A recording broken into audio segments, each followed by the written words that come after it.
મારું નામ વામનભાઈ રાણાભાઈ પરમાર છે. હું જામનગરથી આવું છું. આ એક ઐતિહાસિક સ્થળ છે. અહીં મત્સ્યવેદ થયો હતો અને દ્રુપદ રાજાની પુત્રી દ્રૌપદીના અહીંયા સમયવર્ત થયા હતા. અને આ પંચકુંડ જે છે એનું પણ મહત્ત્વ, સ્નાનનું મહત્ત્વ વધારે છે. અહીંયા ગંગા નદીનું પ્રાગટ્ય પણ છે. અને આ પાંચાલની ભૂમિ છે, આ તપોભૂમિ છે, આ પાંડવોનું પણ તીર્થ સ્થળ છે.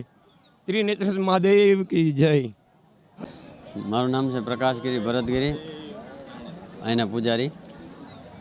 આજે ઋષિ પાંચમીનું મહાત્મય બહુ મોટું છે. એટલે ઋષિ પંચમી દિવસે આજે વહેલા 4 વાગ્યાથી માણસોએ, લાખોની સંખ્યામાં માણસોએ સ્નાન કરેલું છે અને ભગવાન ત્રિનેત્રેશ્વર મહાદેવના દર્શન કરી અને ધન્યતા અનુભવી.